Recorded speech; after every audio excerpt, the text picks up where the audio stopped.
Okay, that's fine. Okay, I got 7 o'clock. And I'm gonna call the meeting to order. And the first order of business is to ask our esteemed vice chairman to read the requirements of the Commonwealth of Massachusetts in regards to Zoom meetings. thank you, Mr. Chairman. As a preliminary matter, the chairman's asked me to read the required statements here regarding meeting in the manner we are now. And first of all, I'll do a roll call to confirm that we do indeed have a quorum present. So if you please answer our chairman, Mr. George Eman. Aye, he's here. Paul Fortin, our clerk. Here. Warren Mayhew, our member. Here. And we also have another member who has not signed on at this time, Evan Waters, who may join us at some point. But Evan, you're not there at this time, is that correct? Okay, we do have a quorum of 4 of our 5. And we also do have present Dan Wolf and Mr. Fournier, who are involved with our first item of business tonight. We also have Jim Gareffi, our agent. Oh, here's Evan Waters, has showed up just now. So I'm admitting him. Jim Gareffi is our agent, of course, and Jim is here. Our administrative assistant, Andrea Schnepp, is not here this evening. And so that's why I was talking with Paul, our clerk, about taking some notes, as I know I and George and each of us can do that are members, to help make sure we get an accurate set of minutes for this. The meeting, of course, is recorded, so that that also does serve as a good recording. But in accordance with the requirements of the open meeting law, please be advised that this meeting is being recorded and broadcast over the Lunenburg Public Access Channel, and that this meeting of the Board of Health, the Lunenburg Board of Health, is being conducted remotely. The town of Lunenburg, in response to the COVID-19 coronavirus, is currently following the guidance of the Lunenburg Board of Health, the Massachusetts Department of Public Health, and the CDC regarding the virus and steps communities can take to prevent the spread. And all town facilities are currently closed to the public except by appointment. In accordance with the governor's order suspending certain provisions of the open meeting law, General Law 30A, paragraph 20, all public meetings are being conducted remotely. The order, which you can find posted on the town website on the COVID-19 Information Center page, accessed through the town manager's webpage, allows public bodies to meet entirely remotely so long as reasonable public access is afforded so that the public can follow along with the deliberations of the meeting. Ensuring public access does not ensure public participation unless such participation is required by law. And this meeting will only really allow public comment at the end, limited to 3 minutes per speaker. I don't expect that we will have that. No one has notified us to that effect, but we'll look for it toward the end. For this meeting, the Board of Health is convening by telephone conference, video conference, via Zoom app, Facebook Live, etc., as posted on the town's website identifying how the public may join. For the Zoom meetings, which this is, please note that this meeting is being recorded and that most attendees are participating by video conference. Accordingly, please be aware that other folks can probably see you, and take care in when you screen share your computer if you do so, as anything you broadcast will be captured by the recording. Meeting business ground rules. We're going, to turn to the agenda. But before the chairman does that, let me just lay out a few more ground rules. The chair will introduce each speaker on the agenda. After they conclude their remarks, the chairman, will invite the various members to provide comment, questions, or motions. And again, please remember, it's probably best to mute your phone or your computer when you're not speaking. This eliminates feedback. Please remember to state your name and speak clearly and in a way that helps us generate accurate minutes. For any responses, please wait for the chair to acknowledge you and state your name before speaking. If members wish to engage in any colloquially or address other members, please do so through the chair, taking care to identify yourself. And finally, each vote taken in this meeting will be conducted as a roll call vote. So, Mr. Chairman, with that, I'll turn it back over to you. Thank you, Perry. And we have two other people in the waiting room. Let me let them in. Yep, go ahead. We have Doug First. and we have Mary Ann.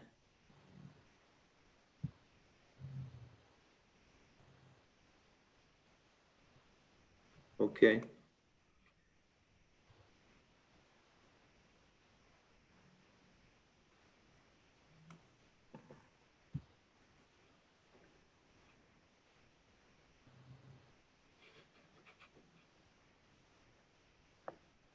I'm not sure Mary Ann got involved there.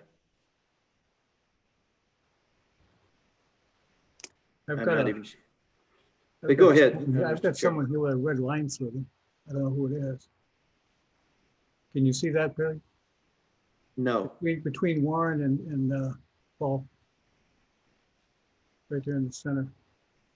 It's like a little, Yours is in a different order than mine. okay, it's like a little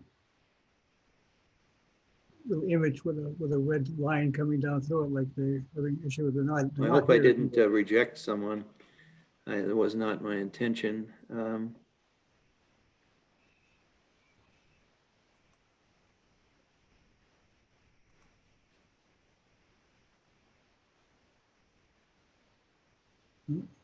At any rate, I don't see. Okay, any. well, if they can't get in, I can't, oh, actually, there's another one too. There's two of them. Oh, I think one says two and the other one says two. Okay, anyway. Item one on the agenda is for 25 Pearl Street. And I believe, Dan, you're here to do this. I'm going to read part of the letter that we've received asking for certain variances and other. On behalf of our client, John Funia, we are hereby requesting the approval of a use of a 4,000 gallon tight tank in lieu of the use of a conventional Title V leaching system. It goes on to say that this particular property won't support a standard Title V system, and this seems to be the only alternative to a septic system that will service the property. Also, there is two variances requested of the Lunenburg well regulations. And number one is regulation 4.23, well construction standards. The well casing shall extend a minimum of 18 inches above the ground surface in areas which are not subject to flooding. The proposal is for the existing well casing to be lowered within a heavy-duty concrete well tile, okay, below the grade of the existing driveway. And regulation 4.27, well construction standards, well pits to house the pumping equipment or to permit accessibility to the top of the well shall not be permitted. Proposed is a heavy-duty well tile is proposed to house the existing well and to provide accessibility to the top of the well for servicing. The purpose of these variance requests is to rectify a situation of a poorly placed well on this property. The well construction variances are requested as part of an overall upgrade of the property, including not only improvements to the existing house and garage, but also for the sewage disposal system. The existing location of the well is within the existing paved driveway and directly creates a hazardous situation in its proximity to the existing garage and garage door access, I'm sorry. The existing garage is also proposed to be rebuilt, but movement of the garage to a better location relative to the existing well is not feasible. To lower the existing well casing and placing it in a subsurface well tile will, page 2, will alleviate any potential damage to the wellhead, but still yield safe and convenient servicing of the well in the future. Okay. Mr. Wolf. Hello there. Good evening. Hi. Again, my name is Dan Wolf. I'm with David Ross Associates, representing John Fournier, who's also here tonight. As you've introduced, this is the property at 25 Pearl Street in Lunenburg, which is a 10,000 square foot lot directly on Lake Shirley. Mr. Fournier bought the property. It was in kind of a state of distress when he bought it, and he and I have been talking at length about different improvements that he'd like to perform on the property. The first of which that we moved ahead with was the upgrade of the septic system. Believe it or not, a portion of this septic system is directly underneath the bathroom floor. There is a little hatch in the floor that you open up to service it, and that is clearly not in conformance with today's standards and Title V requirements. So we went out, we did some soil testing with Jim Gariffi from the Neshoba Board of Health. Although we did find good results, we did take some design efforts to see if we could fit something in there. And given the requirements of Title V for system sizing and elevation, we found that the fill associated with a conventional system would cascade down right up to the edge of the lake. It would require multiple variances to Title V, as well as to a number of the Conservation Commission's regulations related to the Wetland Protection Act as well. This was really no surprise to us. Jim Gariffi had, or Jim and I had spoken about this on the site the day of the testing, and we knew that there were a number of obstacles, and sure enough, that proved to be true. So what we had done is we put together this design plan to install a 4,000 gallon holding tank or tight tank. And that was the initial request of the board, is to review that plan and approve that if you saw fit. The second part of this is, as Mr. Fournier had examined the structure as well as the garage structure that exists there, it was found that the garage footings and the sills and a lot of the structural integrity of the garage is far too deteriorated to renovate that building. So what he'd like to do is simply reconstruct that in the same location. We would go about 2 feet wider than the existing garage, but we'd like to rebuild that in the same place. The reason why we're putting it in the same place is because of zoning requirements. We are grandfathered to have that structure there, but it really would not suit any purpose in any other location, nor do I think it could be approved in another location through the Zoning Board of Appeals. However, that leads me up to the 2 variances we requested. The well, believe it or not, is directly in the driveway and very close to being right in front of the garage doors. And it just seemed to make the most sense to us that was a very hazardous situation for cars, either parking directly in the driveway or trying to get in and out of the garage. And so the proposal is being brought forward to your board to allow us the ability to bury the well casing. In other words, cut it off, put a new cap on it, but lower in the ground, and it would be protected by a heavy-duty well tile, which is just a concrete ring with a cover on top that would be able to withstand vehicular traffic over it. This well tile would also have provide access for servicing of the well if ever needed. with a cast iron manhole cover. So that cover would sit flush with the driveway, allowing us to come in and out without the real hazard of hitting the well casing at any point in time. So your regulations talk about the 18 inches above, and we're asking for that to be waived, as well as your regulations call for the request not to have any well pits or situations like this where things are out of sight.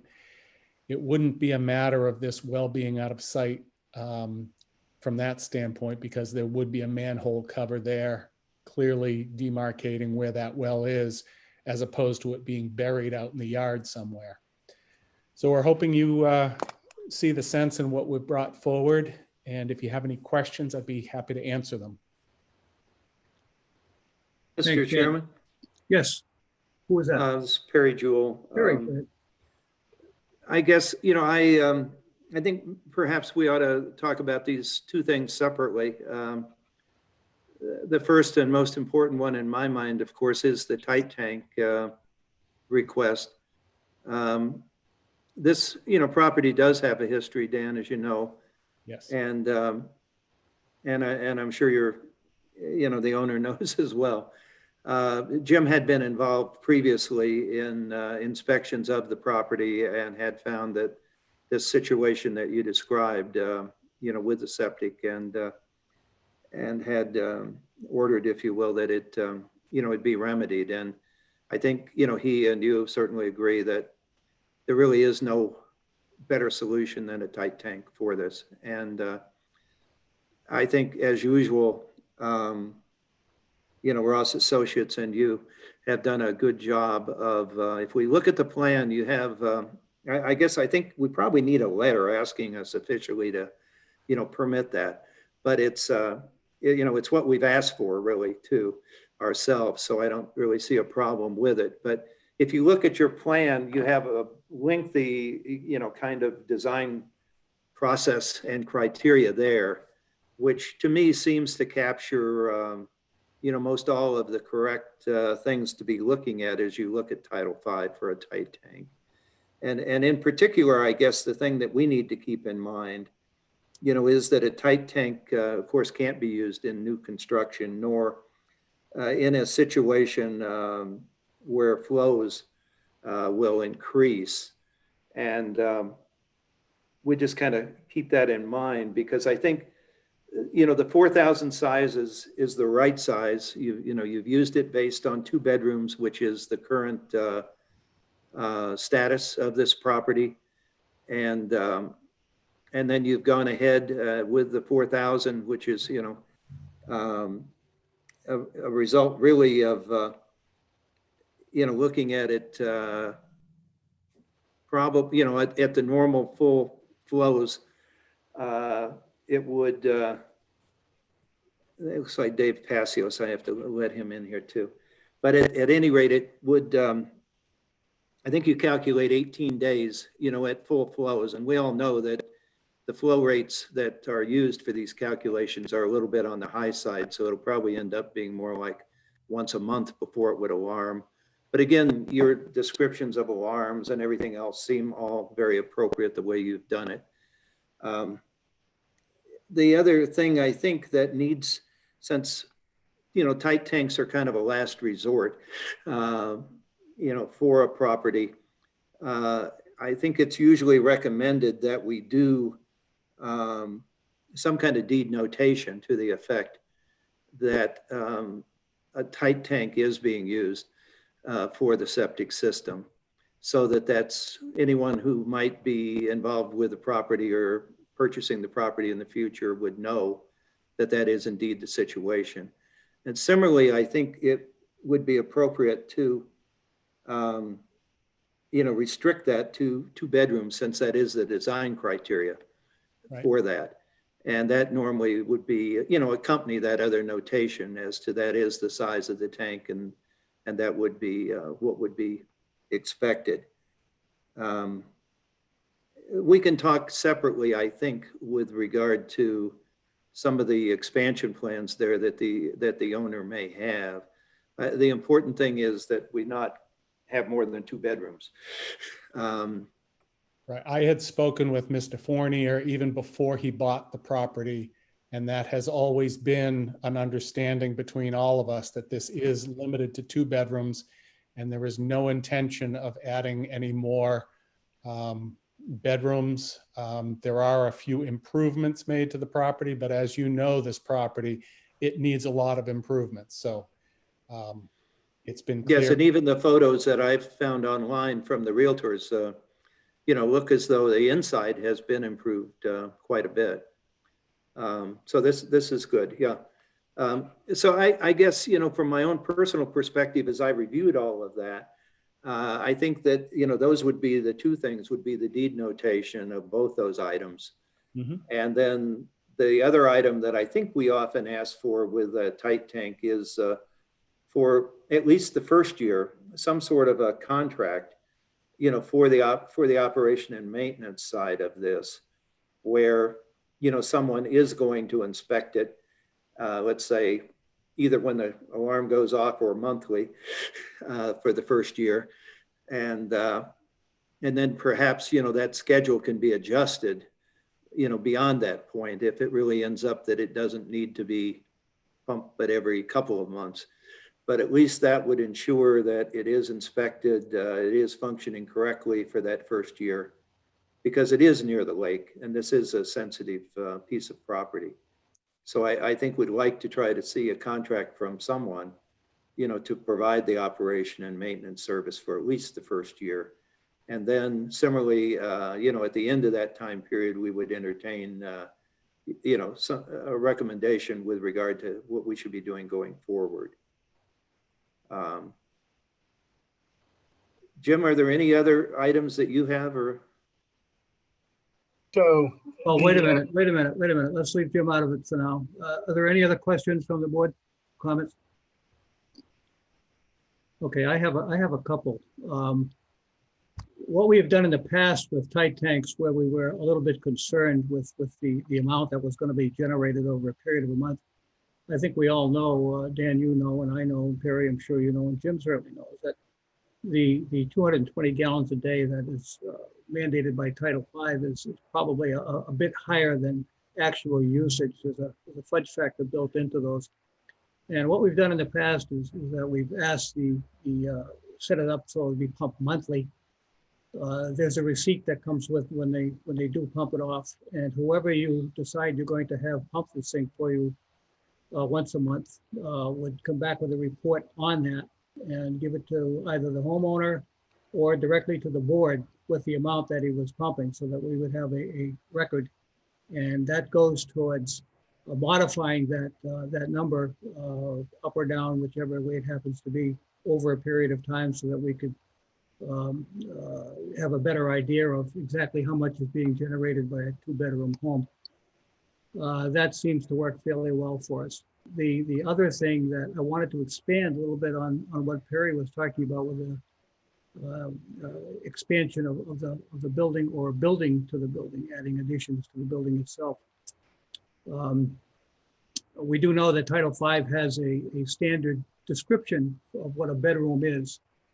And I would like to see something on this deed restriction that I'm sure that we're going to impose on the property.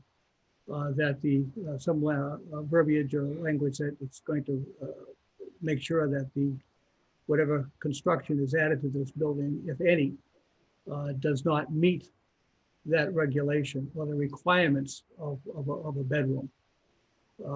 It doesn't stop somebody from using it as a bedroom, but if it's going to be an office, 10 by 8 by 10 office or 9 by 12, that would certainly take away the description or the actual conversation that the addition would actually be a bedroom under Title V. Then all of a sudden you've got a 3-bedroom house. Both things are going to happen. A, the taxes are going to go up. B, the Board of Health is going to be on your butt because you're not supposed to have 3 bedrooms in the house, and so on. So with those caveats, I would certainly be in favor of getting this thing taken care of soon. It's overdue, and it's a good thing to be doing to the property. Does anybody else have any comments? I see Mr. George. Was he gone? George, Mr. could I Foreman. make comment to your Yes. statement? I just wanted to point out that although this is a 2-bedroom house, Mr. Fournier and his wife plan on living there. As you know, in Title V, there is an assumption that there's 2 people per bedroom. So they intend to use it of a capacity of 1 bedroom, which is about 110 gallons per day. And that's obviously going to drastically reduce the amount of flow to the tight tank itself, as well as John and I had already talked about low flow toilets, low flow shower heads, again, being as conservative as possible. So I'm wondering if your suggestion of having it pumped once a month might be modified to some degree to reflect the fact that we've got 4,000 gallons of capacity here. I don't necessarily think it's going to be a full situation as quick as you might imagine. Oh, I agree. I agree with you, Dan. That's why I'm saying that if he has it pumped once a month, it could be 2 months. If in 2 months he's only generating 800 or 900 gallons in a month, or for those 2 months, certainly we'll modify it very quickly for him. But we're not saying do this for a year. All we're doing is saying let's see if we can get a handle on what he is generating. That's all. That's what we've done in the past, and it seems to work well that way. All right. And then your other point, I mentioned that there are a number of improvements proposed, and we do intend to go to the Zoning Board of Appeals coming up shortly in regard to some of those changes. I will specify that there is an addition being proposed off of the east side of the house, and that's for exterior access storage of things that a lot of people that live on the lake would like to have storage for, perhaps life preservers, things like that, outdoor equipment. So that addition is for outdoor storage itself. There's no access from inside. Right. And then the other things are putting a cover over the front deck and extending that deck a little bit to come around the side of the house. And the other change that I mentioned before is the garage, reconstructing the garage.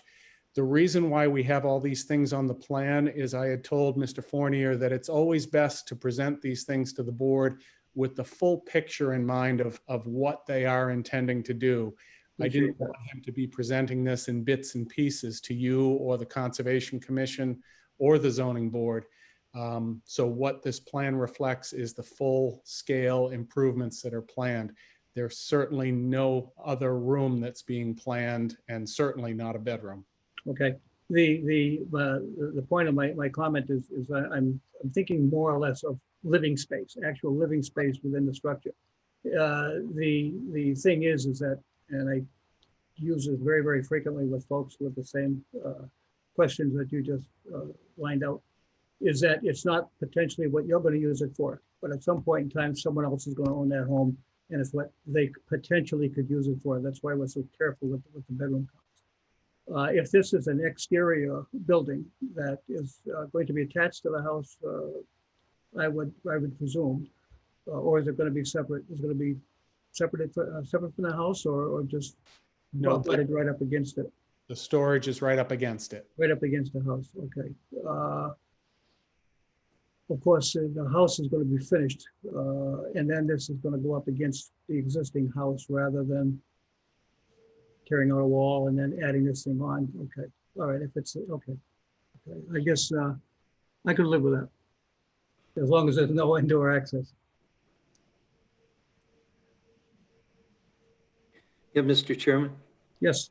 I might just point out too, for those may not have. I talked with others a little bit around this too, and I think partly why the 4,000 gallons makes sense too is that if it alarms, at 3/5, that's about 2,400, and the typical capacity of a truck that picks this up is around 2,000.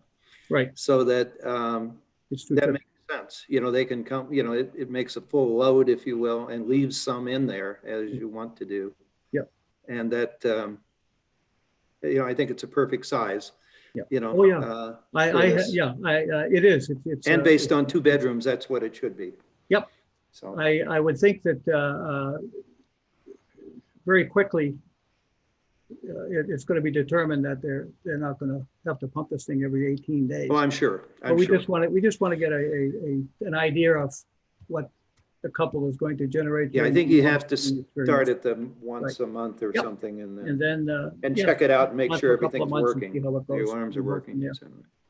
Okay. Does anybody else have any comments or questions? Jim? So to some of your concerns, the property will both have to have a letter and a letter recorded on the deed approving the tight tank from the board and a 2-bedroom deed restriction. Yes. Those are required by the code. So those two things will get recorded. Also, Title V on tight tanks requires an operation and maintenance plan. So I had mentioned to Dan that possibly with the new owner buying the property, he could contract with somebody, since he'll be the person living there, to actually conduct that operation and maintenance work. And that information is actually outlined on the tight tank plan that Dan's put together. So again, it's a tough lot being right there on the water. And this tight tank is going to be a whole lot better than that hatch in the bathroom is for sewage disposal. Yep. Means you won't have to probably fish the hose for the pumping truck through the bathroom window anymore. So I don't see an issue with it at all. I think it's a good Yep. improvement. Yep, I agree. I think it'll be fine. Okay, if there are no other comments or questions, we can entertain a motion to grant the requested variances to our regulations and allow for the installation of a tight tank on the property. I wanted to ask one question, please. Have we Okay, Paul? received a plan? Yes, Okay, I didn't see it. I you must have, didn't get one? no, I must have missed it on my email, but as long as we have it, that's, Yeah, Yep. we have a plan. thanks. You're welcome, sir. Anyone else? Would someone care to make a motion that we, Mr. Chairman, I guess I can do that, and Okay. I'll limit it to the tight tank, and then we'll return to the well question. But with regard to the tight tank, you know, I would move that we accept, you know, the proposal for this 4,000 gallon tight tank, you know, as so carefully outlined on the plan, although we need a letter still, Yep. with the proviso that, as we normally would, it has been designed for 2 bedrooms, and that it be, you know, both the notation that the property does have this tight tank of this size and that it was designed for 2 bedrooms, and Right. restrict okay, the property to the 2 bedrooms. motion is made. I'd like to second that. Who was that? Warren. That was Warren Mayhew. Warren, okay, Warren did it.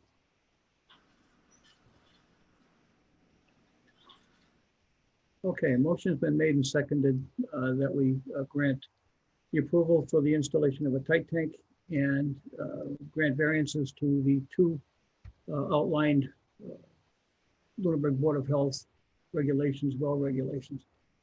Now, all in favor? This will be a roll call vote. Mr. Chairman, Yes, yeah, we might want to also amend that to include this operation and maintenance plan too. well, there isn't any operation to it. All there is pumping it, so it's Okay. it's just the pumping. That's all that's necessary. I think there's some inspection of the alarms and that kind of stuff that usually are called for. Well, yeah, when they monthly as well. open the tanks, they look at the bathrooms Yeah. and some of the Yeah. other things, yeah. All right, I'm fine if you're fine on it, but Yep. Okay, well, we can add that to the motion. So the motion will include the comments of regular pumping that's necessary and maintenance as required, which is common anyway for tight tanks. Okay, we're gonna have a roll call vote on this. Warren? Aye. Aye. Let's see, who else I got? Perry? Aye. Perry Jewell, aye. Paul? Paul Thornton, aye. Okay, and George Eamon, aye. Okay, the motions, You get Evan too? is Evan here? Yes. Oh, he is. Evan, greetings. I didn't see you. Evan. Evan Waters. Aye. Aye. Okay, the motion is made and seconded, and it is approved unanimously by the board. Okay, And then we also, Dan, I guess, have the well issue. And Mr. Chairman, if I might just comment on that as well. I know that many of the older artesian wells,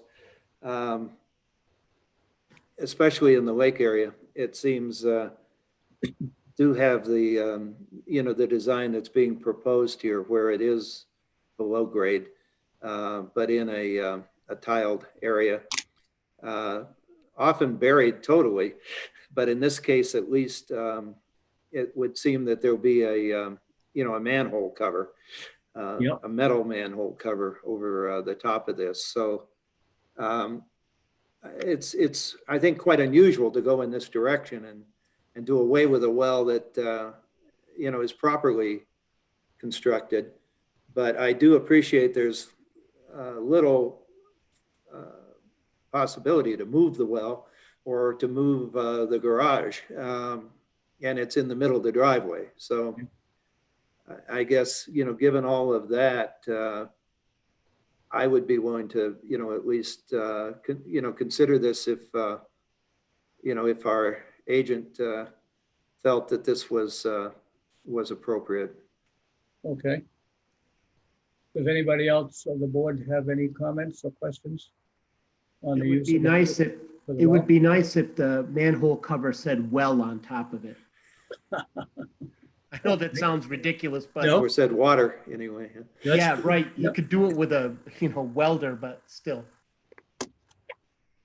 You sound like you speak from experience there, Paul. No, Do you have that on the top of your well cover?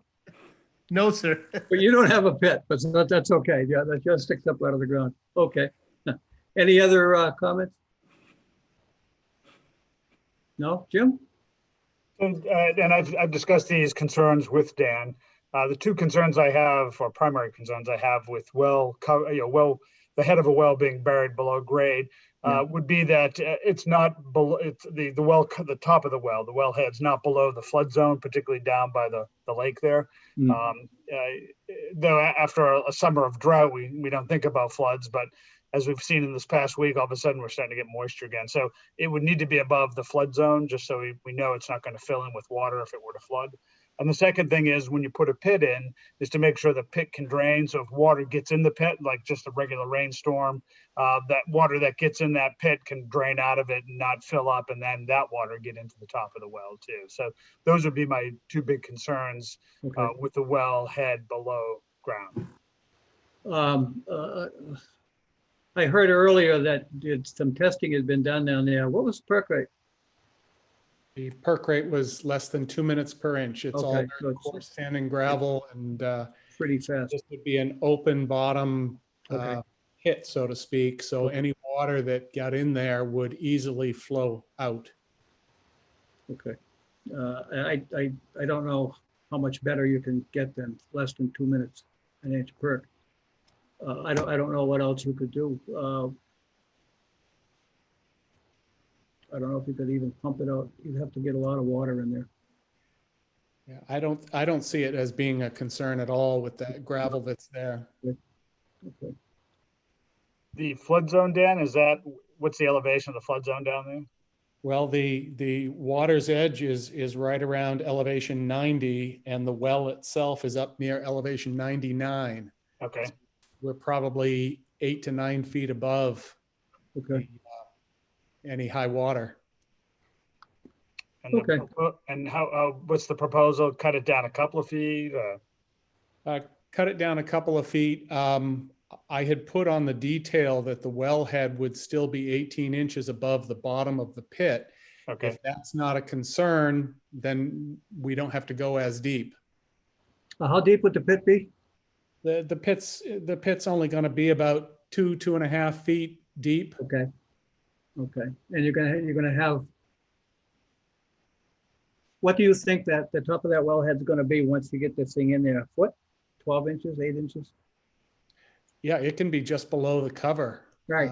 Making that well, the casing, the head of the well, easily accessible from someone just kneeling Right. on the ground. Just open it up and there it is right there. Okay. Right. All right.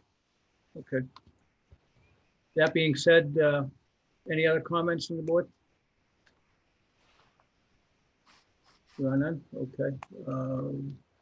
Would someone care to make a motion on this?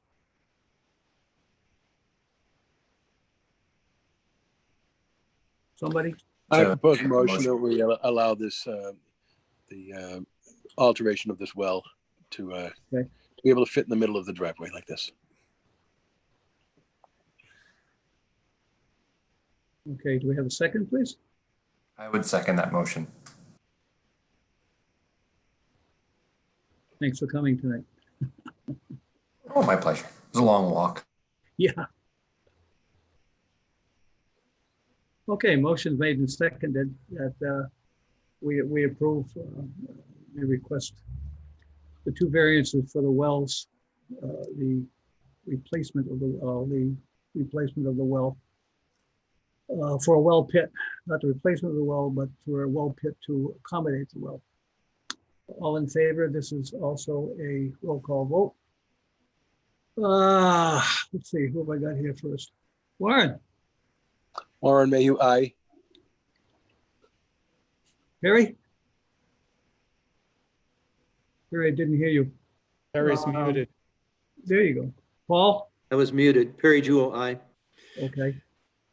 Harry Jules, aye. Paul? Paul Fortin, aye. And let's see, who else we got here? Evan is also muted. Evan, yep, you're aye too, okay. And George Eamon, aye. Okay, motion's made, seconded, and approved. We're done. I thank you very much. You're Have a welcome. good evening. You too. You too, thank you.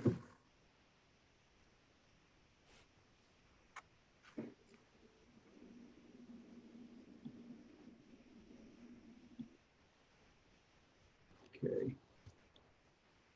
And moving quickly on. We have four, Thank you, everybody. I'm sorry? I said, thank you. Oh, you're I was muted. I was going to say, well, thank you. Have a great night, guys. You too, thanks a lot. Goodness. Okay, secondly, we have 474 West Street. This is a groundwater offset. And this is, wait a minute, let me get my papers out here.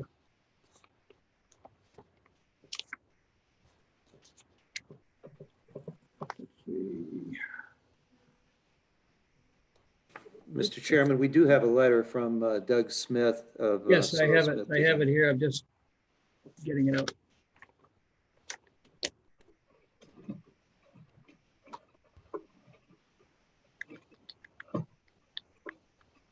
Okay, I have the letter here to read.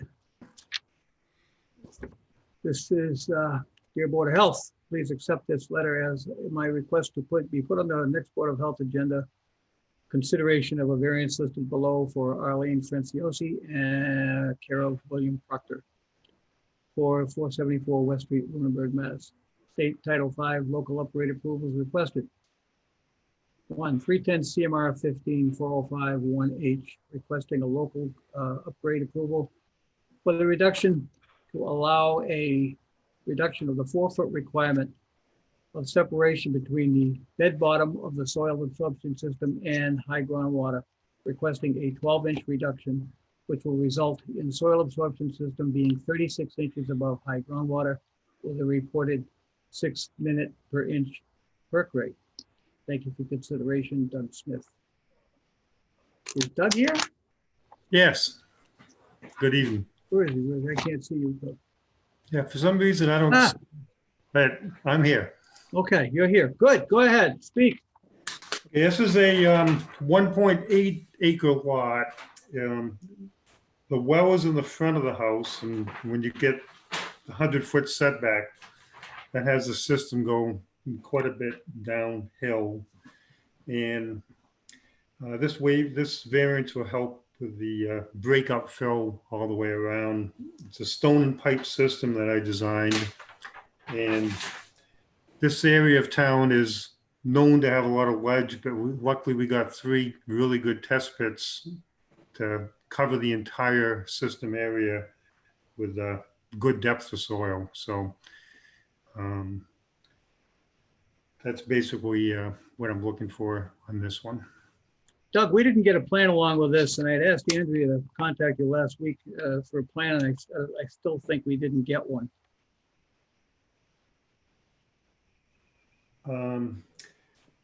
Yeah, I thought I sent a PDF to the office, but I didn't get it. oh, okay. Okay.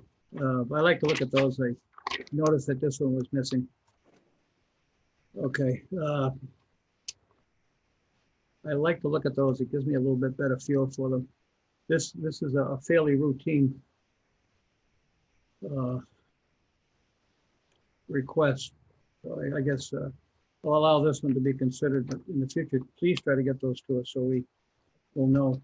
We'll make sure we have them, confirm it with Andrea if necessary and whatever. Okay, does everybody understand what they're looking for here? And if you have any questions or comments? Mr. Chairman, again, I guess I would be interested just in, perhaps our agent has witnessed some of this on site and. Yep. He's next. Jim? Sure. So yes, I did go out and I did witness the soil testing and have reviewed the plans. As upgrades go, there's a pretty straightforward one. It's a good sized lot. There are no other wells that are going to be impacted. Plus they can stay more than 100 feet from their own well. There is adequate soil, which is great. And the soil perked reasonably well, which is also good. The water table wasn't too terribly high. So it will raise the backyard a little bit, but the grade goes away from the house. So it won't be kind of an ugly mound near the house. So all in all, as repairs go, it's a pretty straightforward situation. And there aren't wells to really worry about in the area. So yeah, okay, yeah, it looks fairly routine if you want to be my comments. Okay, there are no questions, no comments. This is straightforward, as I said. We need a motion to act on this, please.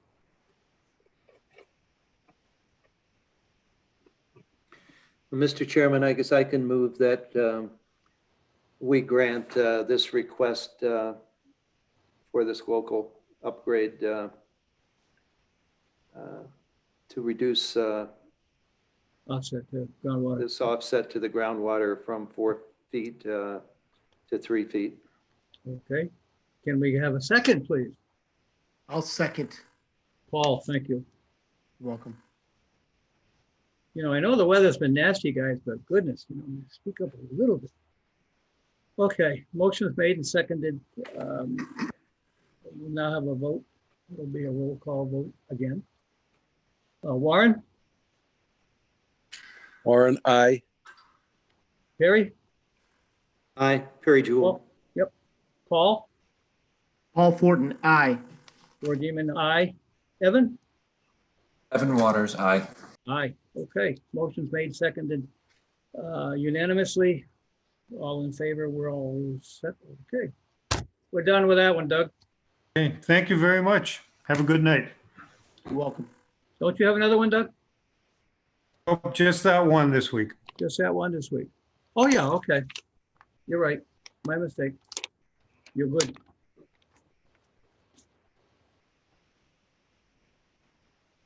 Let's see.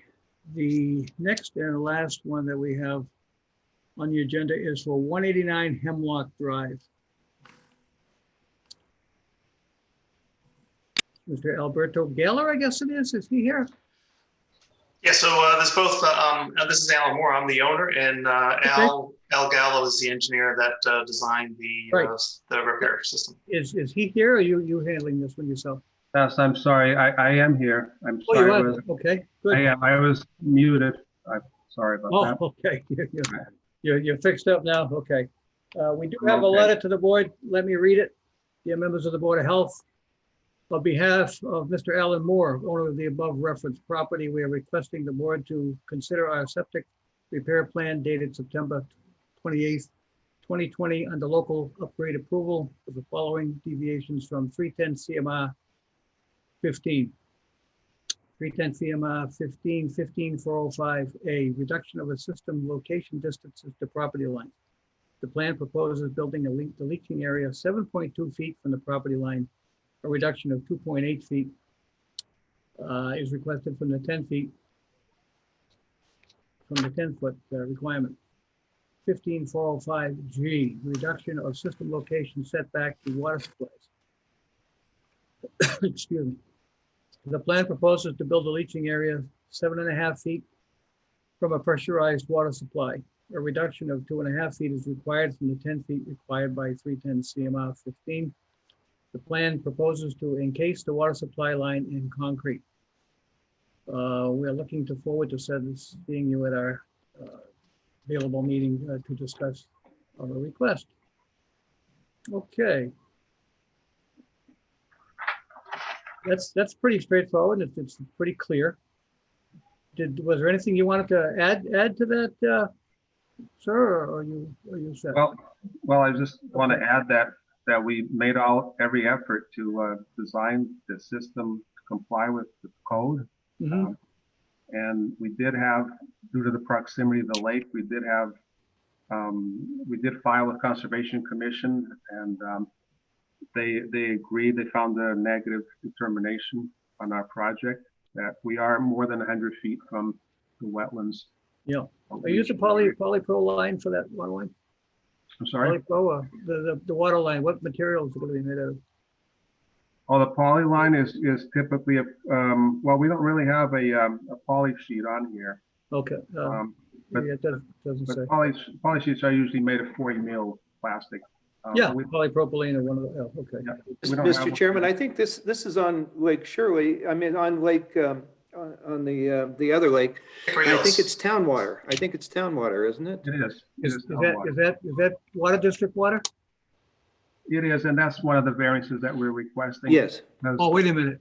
You're right. That's fairly recent. That water line was put in only, well, within the last decade because of another issue at the trailer park that sits down there a little bit. So unfortunately, this Hemlock Drive. Okay, my mistake. Okay, is that district water or is that a well? this is district water, is my understanding, and we call the water department also. Okay. They Okay. confirmed that. Okay, that's never mind my question then. But Mr. Chairman, Perry Jewell. Mr. Chairman? Yes. No, I just would, we did have a plan here again on this, and I think that, again, every attempt seems to have been made to move it as far as possible away from the lake. And in doing so, of course, you get it closer to the street where the water line is. And so, the provision's been made to protect that water line from, sort of additionally protect it from any impact that there could be. So it seemed to me on the surface to be a good plan. I went over these plans over the weekend, and unfortunately, this one was one I had a great deal of difficulty because it prints out at 8.5 and 11. It's very, very small, and even with my super magnifying glass, I had difficulty reading some of this stuff. So thank you, Perry. Questions or comments? Mr. Chairman, Yes. I know this property, and I remember there was a plow truck, I think, that backed up and kind of fell into the septic system. So I'm really glad that they're addressing this and getting this fixed. It's a beautiful little place, and this is probably the only place that they can put it. So they did a good job putting it where they could. Okay, great. Okay, if there are no other comments, Jim, do you have anything on this? Oh, so again, it's sometimes these lake lots can be really challenging. This one a little less so because the soil was very good. The water table's good and deep. The only thing you kind of press for is trying to get the system to fit between the house and the road property lines. And so fortunately was able to maintain the 20 feet off the foundation, which to me is probably more important than maintaining the 10 feet off the road. It's not going to affect anybody getting closer to the road. So I don't have an issue with the design as it's presented. Okay. Thank you, Jim. From what I could see on the plan, I didn't have any difficulties with the plan at all. I just had that one little question about the fabric, but then I discovered that it was on town water, so that doesn't apply at all. Okay, if there are no other comments, we can vote on this. Entertain a motion, please. So Chairman, I'll make a motion to approve the variances for the septic system. Okay, And Warren Mayhew, I'll second that. I'm sorry, Warren? I'm trying to make some notes. Our assistant isn't here this evening. I think we're all trying to make a little bit of notes so we can get some decent minutes out of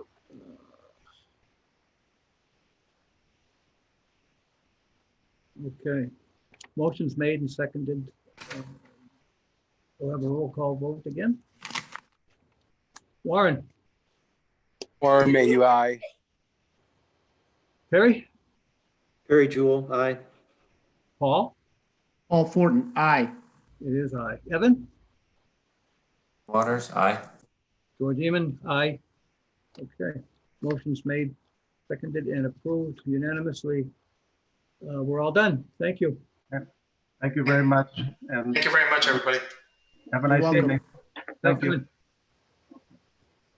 You plan on putting that in now, or you're gonna wait a bit? I'm concerned about losing, my house is being purchased. I'm concerned about losing it. So it's not appropriate for the board, but my question is like, where and when can I pick up the permit? Because that's what I need to close. Yeah. I'm a bit naive about the process, so I apologize for the question. So I should have the permit to the Board of Health office there in Lunenburg Wednesday morning about 10. Perfect. Okay. Okay, what you'll need to do though is our administrative assistant is going to be out this week. Jim, you're not going to be here Wednesday morning, are you? I'll be there for 10. Oh, for 10 o'clock? Yep. If you can pick it up by 10 o'clock or right around 10 o'clock, Jim will be here and he can give you the Board of Health in Lunenburg, I'll be there whenever you tell me to be there. I'll be there for 10 o'clock Wednesday morning. 10 o'clock on Wednesday morning? Okay. Yeah, and I'll have a check to the Board of Health as well. Great. Okay. Let's see. How much is that check for, Jim? I don't have the file in front of me, but I think I had sent you that. You did, Jim. Yeah, I have it. Bring a blank check. You can fill it out here. There you go. Okay. I really appreciate it. Thank you all, everybody. Really appreciate it. Welcome. You're welcome. Now, the building will probably be locked. Wear a mask and knock on the door, or if worse comes to worse. You want to give the office a call? And Yeah, then I can meet you outside. You go in the front door, but they make you leave out the back door. Okay. It's a one way. If you come to the back door, yeah, you can pound on it and somebody might hear you in this office here. They'll tell you to go out front and then you go out the back door. Yeah, yeah. Don't try to leave out the front door. No, I come out the back door. I come in the back door and I go out the back door. That works for me. Do you have the phone? You have our phone number here? Yep. You do have the office number here? Okay. If you get here and you can't get in, just call the office. Jim will be here at 10 o'clock and he should have your permit. Perfect. And we'll make sure that we get enough signatures on the thing for you. Awesome. That'd be really wonderful. Okay. Really appreciate it. No problem. Thank you, everybody. Have a good night. Take Night. care. Bye.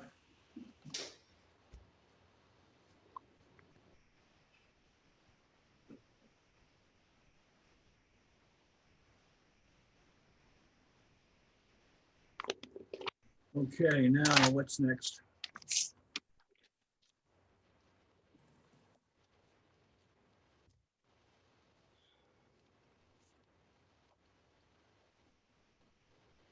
Minutes approval, right? There is no old business that I know of, new business I don't know of. The COVID-19 update, Jim? Sure. So I wish I had more to tell you, but the governor spoke today, and Yes. there are 3 new orders that are out there that deal with gatherings, with masks, and with curtailing the hours in which alcohol can be served. So I'll take a look at those tonight or tomorrow, and I can update the board what those orders state. I just didn't have a chance. It came out today. I haven't had a chance before the meeting to take a look at them. All of this is in response to the fact that the cases in the state are increasing, as they are in many of the states in the country. We've had, I think, the past 5 or 6 days with the number of cases in the state have been over 1,000. This past week, so from, well, actually the week that ended the 30th, the end of last week, Friday, there were 7 or 8 new cases in Lunenburg. Nothing that really seems to tie them together, but again, we're seeing increases in the district as a whole. So again, the governor's new orders that modify existing orders is certainly understandable. Okay, Jim, how about the vaccine, the flu vaccine updates? So we had flu clinic again, as part of the governor's order. He wanted school-age children to be vaccinated by the end of December. One of those ways to try to make sure kids and just people in general could get vaccinated is to make sure we have clinics in all the towns. So we did have a flu clinic in Lunenburg. It was either the 13th or 14th of October. And we had 89 people come to the clinic. Ran from 3 to 5. It was held at the high school. And so we did a fair number of kids near the second end of that clinic. So we do have additional children's vaccines. So when Tamara has a chance to get a breath and kind of recover from 16 different flu clinics, we're working with the school nurses to figure out how to get the rest of that children vaccine deployed, and through the schools may be the best mechanism to do that. So we're going to see if we're going to try to work with the schools to see if we can't do either appointments at the school or little mini clinics at the school to try to get more kids vaccinated. So that's our goal with that. Okay, thanks, Jim. Yep. Jim, is there anything else that you wanted to tell us, or is that No, it? I think that's it. I mean, just to give you an idea, we vaccinated about 800 children last year throughout the district. We've, to this point, vaccinated just a little bit more than 800 children. And this year here, Tamara actually put in a request for additional vaccine for children just because of the governor's order. So that's why we have that vaccine available for kids. That's why we're going to try to get that out. Yep, okay. Yeah, it's good. I'm surprised that more people didn't take advantage of it. Well, we weren't able, throughout the district, we weren't able to be in all the venues we normally would be. And I Right. think that affected some of our counts, particularly with children. I think about half the towns allowed us to use the school building. So Lunenburg, it was good. They were able to use the high school, and it's a good location. We like schools because, when the kids are getting out of whether it's school or sports or whatnot, parents, it's a little more convenient for parents to, grab the kids, take them in for a flu shot To go. before they take them home. So. That makes sense. Well, Mr. Chairman? I think the governor kind of was a little bit late in getting the word out for that too. I don't think it probably got enough press or enough, early enough for people to make plans to do it. So that could have had something to do with it too. And who was looking? I did. I was asking, Mr. Chairman. Oh, good, Perry. Perry Jewell.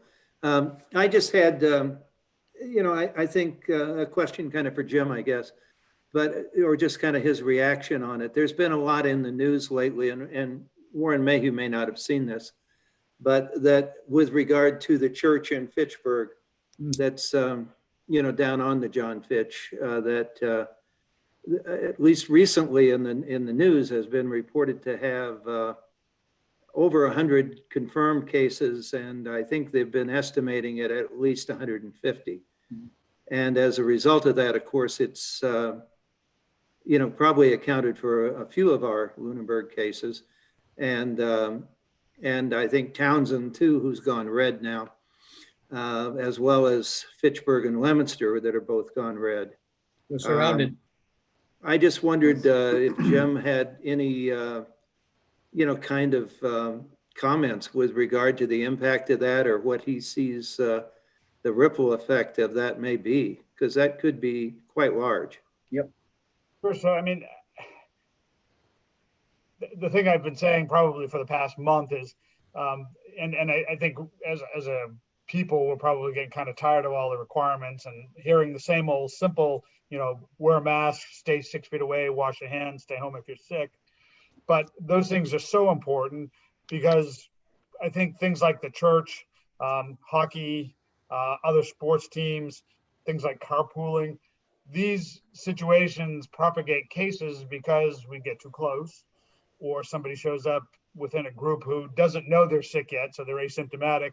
And then when you have these breaches like the lack of distancing and the lack of mask wearing, it allows the virus to jump from person to person. So I guess if I could leave you with anything is that, and not to make people paranoid or fear, it's just that you really don't know where the person who's standing in front of you has been, who they've been with, whether they've attended a sports game or a church service. And so you really need to be following those public health protocols of distancing and mask wearing. And we're still seeing in some of the contact tracing the nurses are doing that, people will say, geez, I had a little bit of a scratchy throat, but I didn't think I was that sick. So I went and got tested, then I went to work. I would say to people, if there's some medical reason why you went and got a test, you really should stay home until you get the test results. Because going to work sick and any of these little breaches of distance or mask wearing can make other people considered close contacts, which means they'll end up having to quarantine for 14 days. So again, I think we need to think about who we're around and start doing that distancing and that mask wearing really tight. I have a question for Jim, please. Jim, was there a discrepancy between what the state reported as 90 cases in Lunenburg and what we reported as 80? Did we get information from the state? There seemed to be a little discrepancy there. Can you address that? I can. So the two numbers that get reported, one is a number from Wednesday, one is a number from Friday. So that's the first little bit of difference. The second difference in my numbers, what happens is we will get reports from the state that there is a case in town, and then we'll send that case on. And in the case, constantly the state is updating the list. So sometimes we'll get an address that's wrong. It may have an address in Lunenburg, but when the case investigator goes out and starts the case investigating, they find they live in another town. So that number gets removed from Lunenburg, although I've already reported it. So the reason why there's a little bit of difference in the number is a combination of us not knowing always in the background when the state is doing something they call either deduplicating, which means is getting rid of duplicates, or if addresses change, we don't know that those get removed. So that I think the number that's probably most accurate is the number that the state reports Wednesdays, because they're the ones with the numbers and they report it. The number's always a week behind, but Right. That gives them enough time to tighten up the number. So that number that they're reporting is probably a little tighter than the number I'm sending you. Thank you, Jim. You get all of that, Paul? Yes, sir. Okay. Thanks, Jim. Yeah, just makes little mistakes here and there that. Well, I mean, you're getting reports from, so what happens is you go to the CVS or you go to the Carewell, you go to your doctor's office or the hospital, they take down your information, and then the lab report goes into the state lab sends the information to us. I've had on more than one occasion when I'm sending information out to the first responders, since we do let them know where those individuals are in town, I'll get a chief who will write back saying, yeah, we don't have a street like that in our town. And so I know at that point that case probably didn't belong to us, and that's going to come off the list. But Right. yeah, I may have already reported that to the town. So again, there's the mistakes. It happens at sometimes the spelling is bad. Like I have one in one of the towns where it came in as Rodent Street or something like that, and we think it may be Robert Street in a town. So again, it's a matter of trying to sort those little differences out. Thank you. Yep. Okay. Any other questions or comments about anything? Chairman, this is Evan Waters. I have a question for Jim, if possible. Go ahead. Jim, there was a letter that went out from the superintendent about a case that happened in one of the schools in the district. Has there been anything else that's come up with that? Has anything else happened with that at all? So what will Evan, you- typically happen, DESE wants to make sure, DESE is the Department of Early and Secondary Education.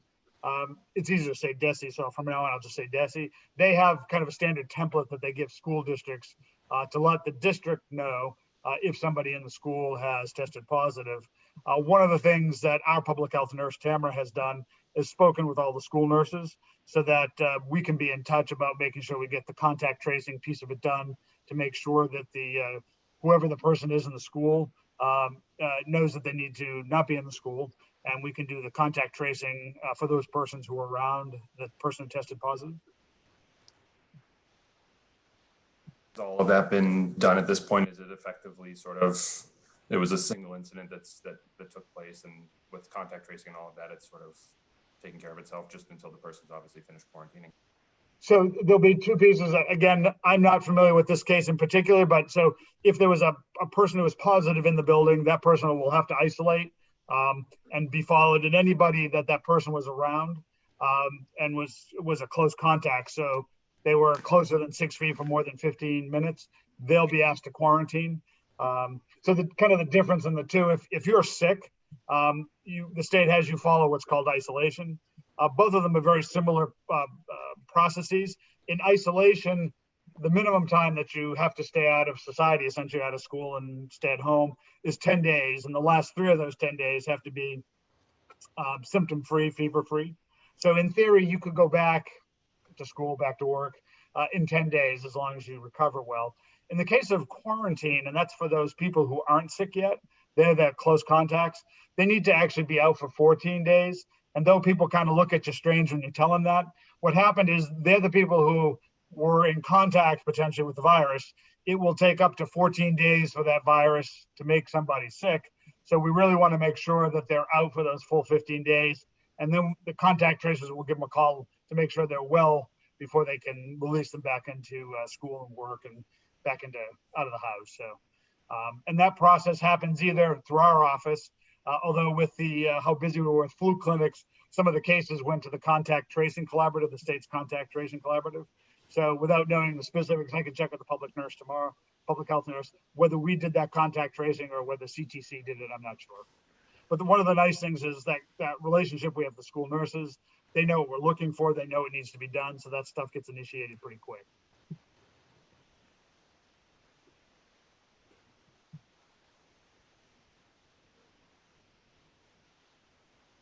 All set? I can't hear Evan. Yes, I'm all set. Thank you. Okay, I guess we're all done. Okay, anybody else?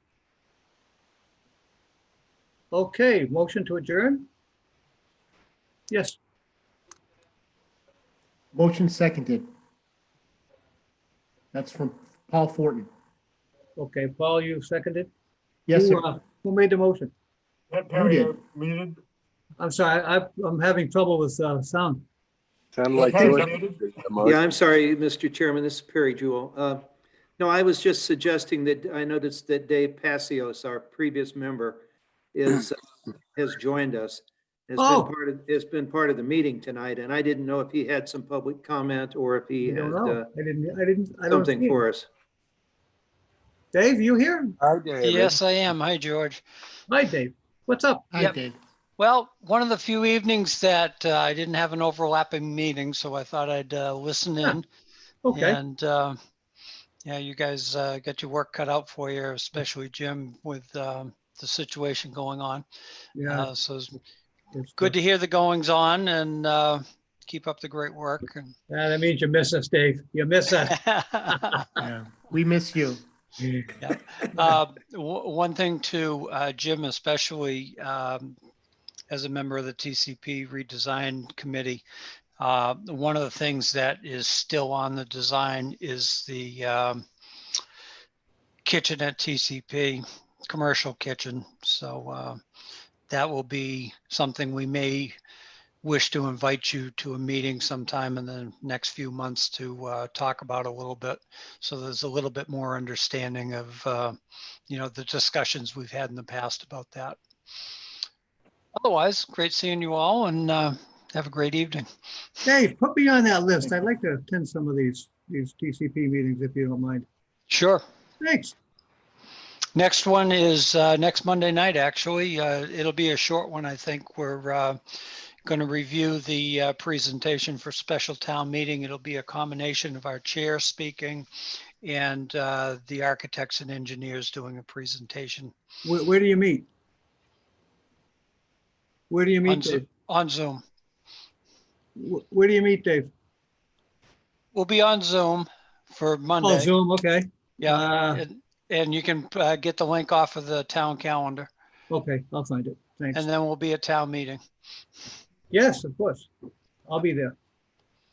Well, thank you Okay. for inviting me to say hello. Yes, indeed. Have a great night. Thanks. Therefore, Mr. Chairman, I'd be happy to move that we adjourn. Okay, Perry. Motion. Who's going to second that? I'll second it, Mr. Chairman. Paul. Second. All in favor? Aye. Aye. You want to do a roll We're gonna call? do the maybe? roll call. You need a roll call for this. I've already said aye. George Even, aye. Aye. Who's second? Who's that? Perry Jewel, aye. Perry. Who's Warren, next? aye. Warren. Paul Thornton, aye. Evan, okay. Everybody said aye. Good. Evan? Evan Waters, aye as well. I thought you said it already, Evan. I wrote you down. No, not yet, or at least not with my mic unmuted. Okay, good. Gentlemen, thank you very much for coming tonight. I think this is the first time this year that we've had a full board meeting. I'm going to shut the recording off. Yeah, Perry, shut the recording.